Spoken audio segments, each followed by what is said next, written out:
Bismillahirrahmanirrahim. Assalamualaikum warahmatullahi wabarakatuh. Puji syukur kita panjatkan kehadiran Tuhan Yang Maha Esa, yang mana pada kesempatan kali ini Miss bisa menyampaikan video materi dari Miss. Nah, anak-anak Miss, hari ini kita akan membahas tentang konsep keberlanjutan. Nah, minggu lalu kita sudah membahas tentang konsep perubahan. Nah, konsep perubahan itu bagaimana? Anak Miss sudah tahu. Nih di sini Miss kasih lagi lihat ya anak contohnya ya.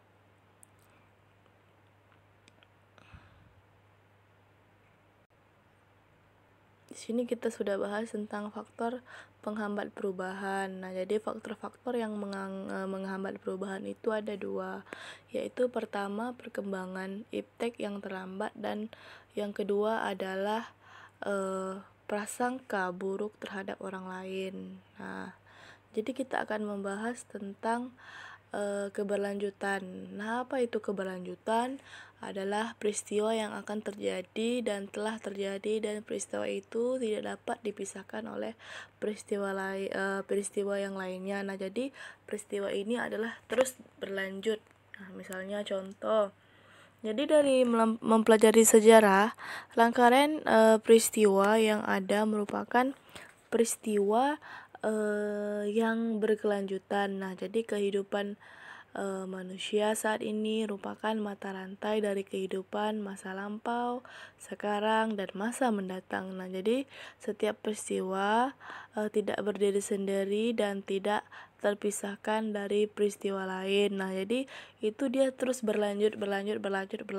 Contohnya, nah, disebut mengalami perkembangan apabila dalam kehidupan masyarakat terjadi gerak secara berturut-turut dari bentuk yang satu ke bentuk yang lain. Nah, jadi perkembangan terjadi biasanya dari bentuk yang sederhana ke bentuk yang kompleks.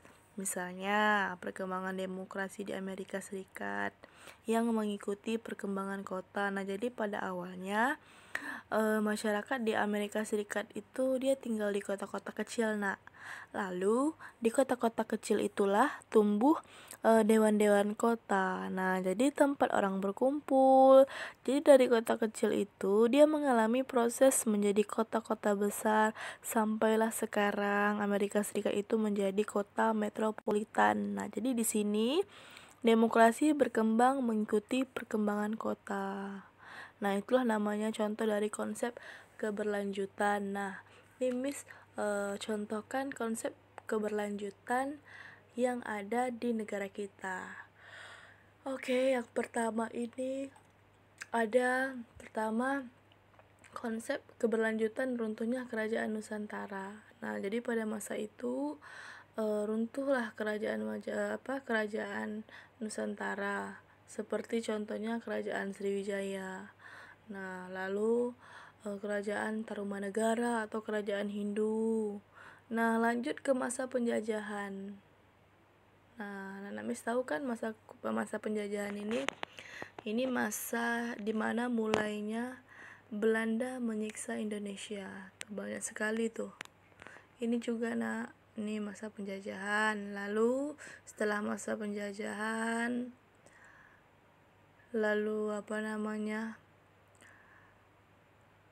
lanjutlah ke organisasi pertama. Jadi organisasi pertama yang bersifat modern itu adalah Budi Utomo. Nah, ini anggota-anggota organisasi Budi Utomo. Setelah organisasi pertama Budi Utomo ini lahir, nah lanjutlah organisasi-organisasi baru.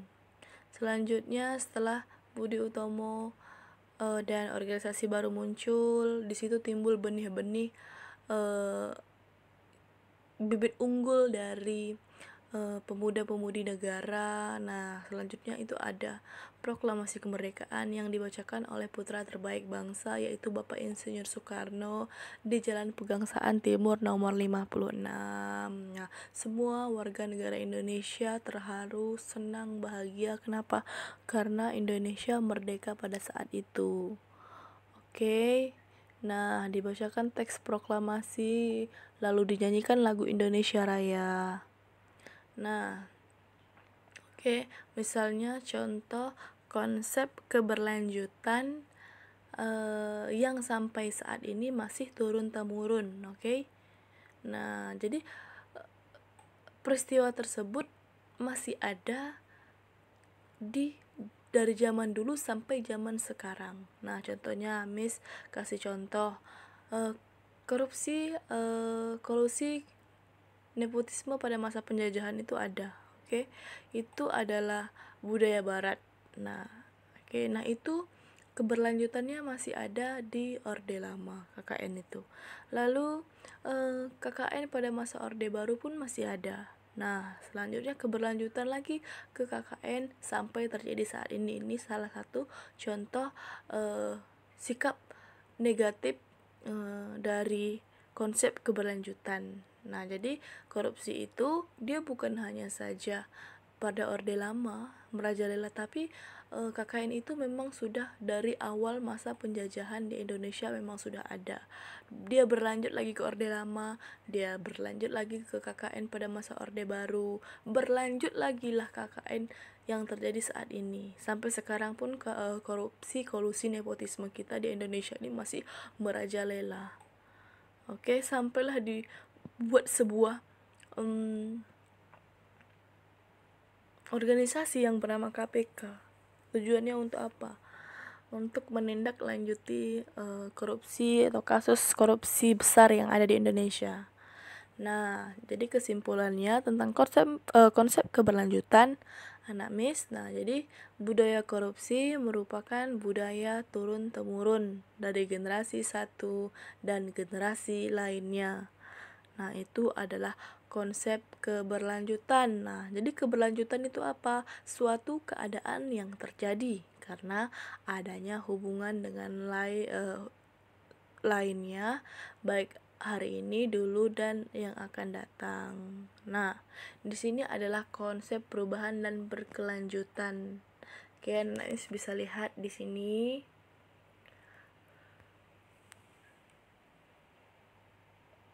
Lalu anak Miss bisa lihat di sini konsep perubahan dan berkelanjutan itu contohnya seperti apa dalam proses pembangunan. Ini juga ini juga, dan ini juga salah satu contoh konsep perubahan dan berkelanjutan. Oke. Udah dari tahun awal sampai sekarang ini kita bisa memakai HP canggih. Nah, itu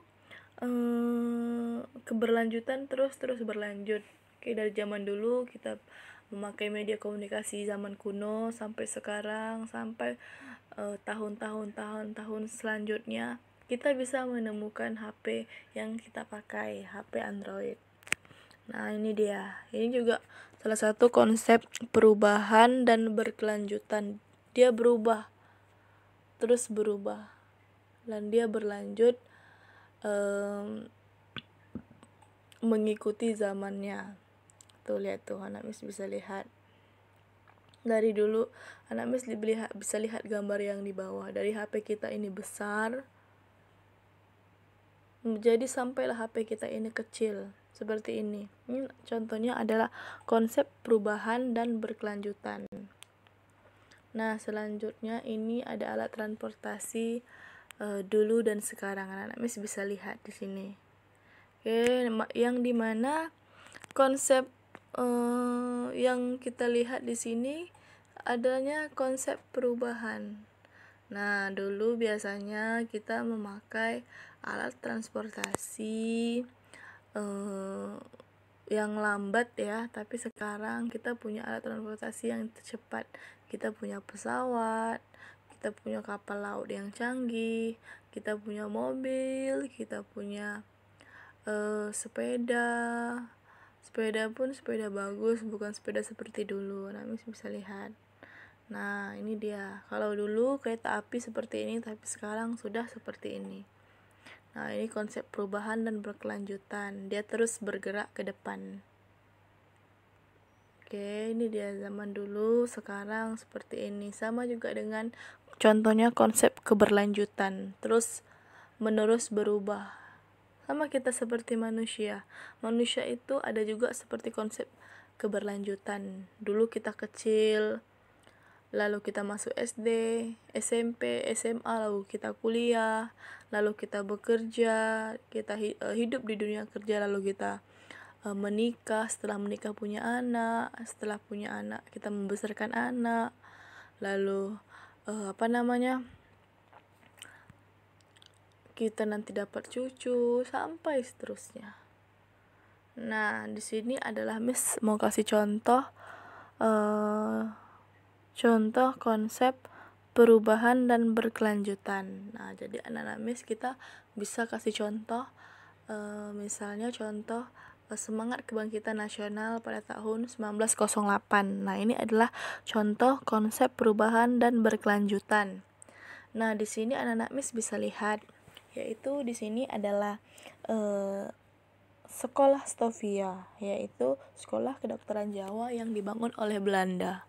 Kenapa Belanda bangun ini? Kenapa? Karena dia membuat sebuah program yang namanya politik balas budi atas desakan oleh orang Belanda yang lama tinggal di Indonesia, Mr. Van de Penter. Nah, jadi Mr. Van de Penter ini mengusulkan bahwa Belanda harus membuat sebuah politik balas budi kepada negara Indonesia. Nah, ini dia anak-anak Miss bisa lihat bangun pemuda-pemudi. Oke, di sini ada lagu Bangun Pemudi-Pemuda. Oke. Ketika kalian menyanyikan lagu ini, apa yang akan kalian rasakan?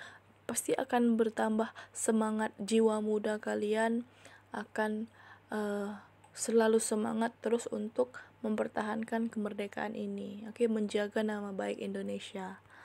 Nah, selanjutnya Miss akan menjelaskan contoh peristiwa konsep perubahan dan berkelanjutan. Oke.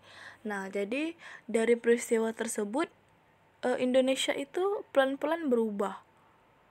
Oke, selanjutnya ini ada tentang sejarah. Nah, jadi anak Miss harus tahu.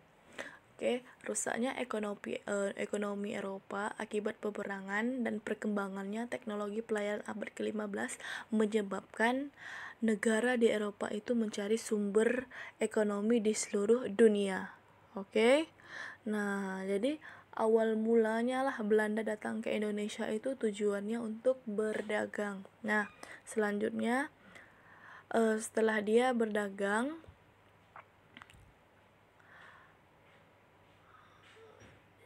awal mula penjajahan di Indonesia pada tanggal 20 Maret tahun 1602. Nah, jadi sejak POC ada, mulailah kekerasan, penindasan, dan penjajahan kepada masyarakat Indonesia.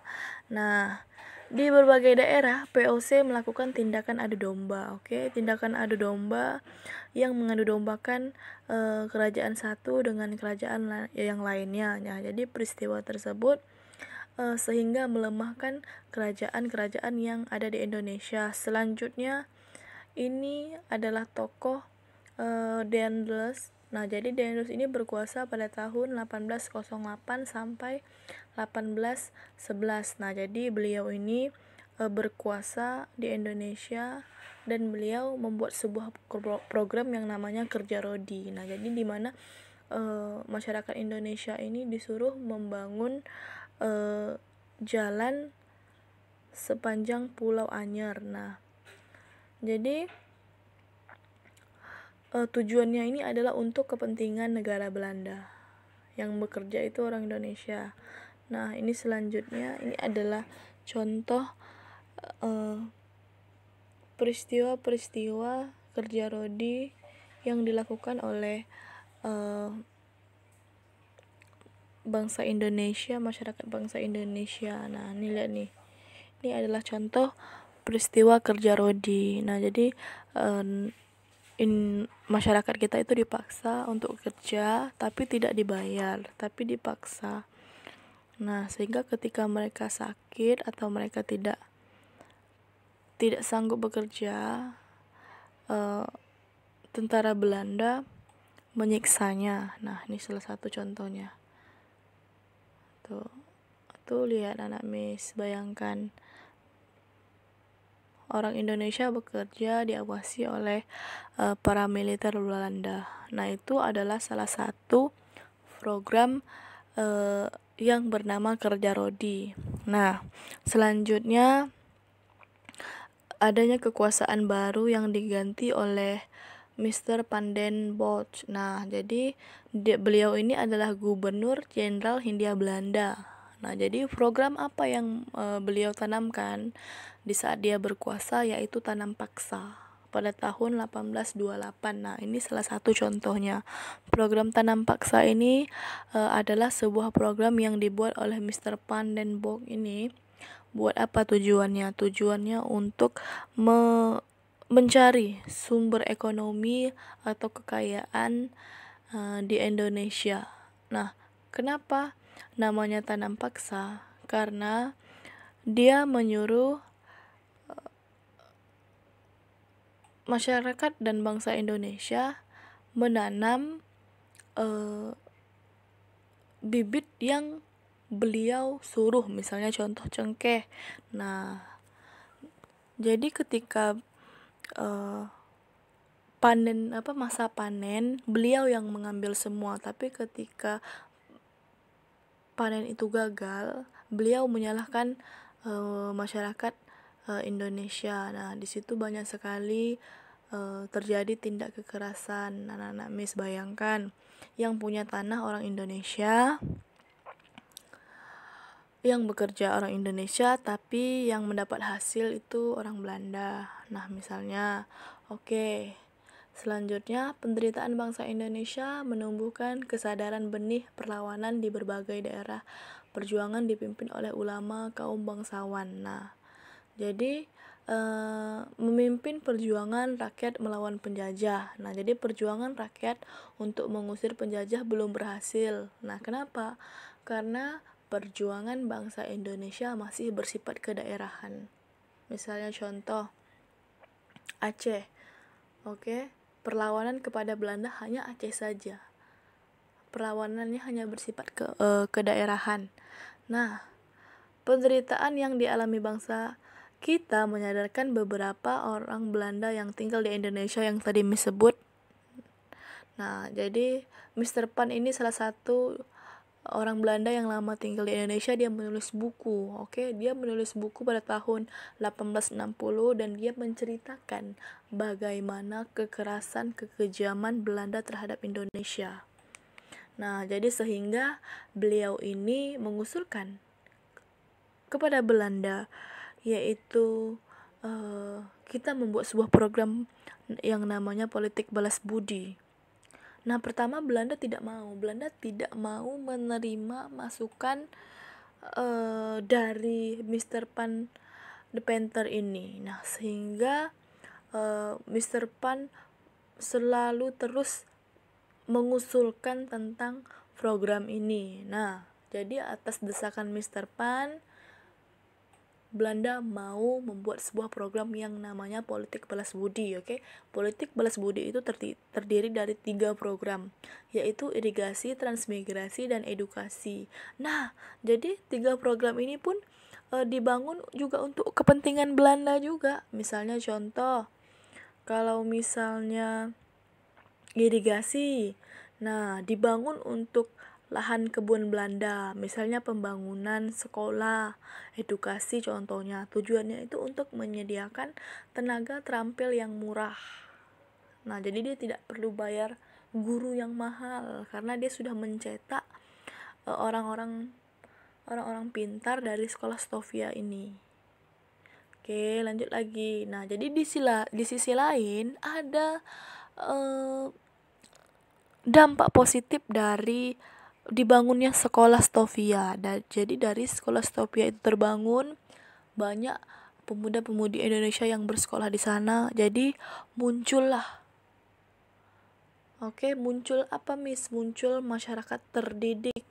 Nah, terdidik dalam arti dia punya pengetahuan semakin banyak. Jadi semakin banyak mereka sadar bahwa kondisi negara kita ini dalam keadaan kemiskinan, bodoh, keterbelakangan, dan pemuda-pemudi yang bersekolah dalam program Belanda menjadi tokoh kebangkitan nasional.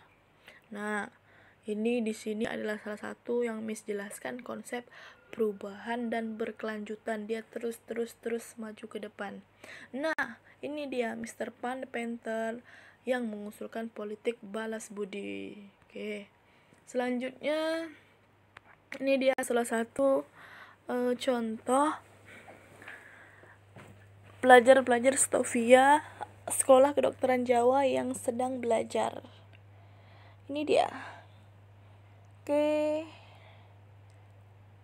Nah, itu dia salah satu contohnya. Nah, jadi kita kaitkan dengan konsep perubahan yang tadi kan, konsep perubahan dan berkelanjutan. Tadi di situ ada organisasi pertama. Nah, jadi siapa anggota organisasi pertama ini adalah pelajar-pelajar Stovia. Nah, jadi pelajar-pelajar Stovia itu bergabung dari pelajar-pelajar terbaik. Nah, jadi beliau membuat sebuah program yang namanya organisasi Budi Utomo. Nah, di situ juga ada visi misi. Intinya visi misinya ingin memperjuangkan bangsa Indonesia supaya merdeka. Nah, jadi yang mendesak supaya organisasi ini terbuat ini adalah alumni pelajar Stovia juga. Nah, jadi sehingga setelah organisasi pertama ini muncul, timbullah organisasi-organisasi baru. Nah, selanjutnya terjadilah kekosongan kekuasaan. Setelah itu Jepang menjajah Indonesia, terjadi kekosongan kekuasaan. Jepang menjajah Indonesia 3,5 tahun. Nah, terjadi kekosongan kekuasaan karena kota Hiroshima dan Nagasaki dibom oleh sekutu. Nah, jadi semua ini kalau nggak karena Tuhan yang Maha Esa nggak akan mungkin Indonesia merdeka. Kalau nggak karena doa para pahlawan perjuangan para pahlawan nggak mungkin Indonesia sampai sekarang ini. Nah, jadi kita sebagai manusia, sebagai bangsa, sebagai warga negara Indonesia yang baik, kita harus mempertahankan kemerdekaan Indonesia. Kita harus membuat dan mengharumkan nama negara Indonesia. Kita harus bersatu, kita harus hidup toleransi, kita harus menghargai ideologi negara kita, dan kita harus hidup berdampingan supaya negara kita ini aman, tertib, damai, maju, dan sejahtera. Oke, kalau negara kita ini aman, tertib, damai, dan sejahtera, itu akan membuat kita nyaman untuk tinggal di Indonesia. Oke. Nah, selanjutnya Miss akan kasih penjelasan tentang pahlawan nasional. Oke, siapa saja pahlawan nasional yang berjuang melawan penjajah? Nah, ini dia. Ini adalah Sultan Ajeng Tritayasa. Nah, jadi beliau ini adalah pahlawan dari Banten, dan ini pasti anak Miss kenal, yaitu pahlawan Hasanuddin dari Sulawesi Selatan. Nah, beliau itu lahir di Goa, Sulawesi Selatan, dan beliau juga meninggal pada umur 39 tahun. Nah, ini salah satu pahlawan yang berjasa juga. Ini Tuanku Imam Bonjol, pahlawan nasional juga.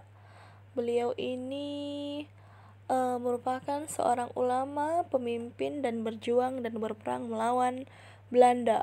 Oke.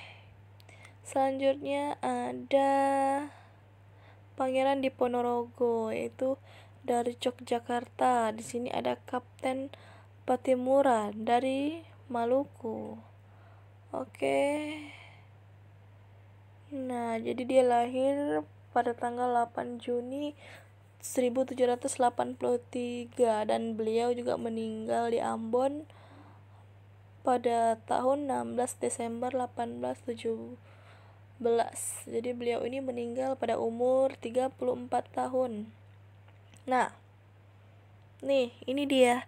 Ini adalah salah satu tokoh perintis kebangkitan nasional dalam perjuangan kemerdekaan Republik Indonesia. Nah, jadi Dr. Wahidin Sudiro Husodo ini adalah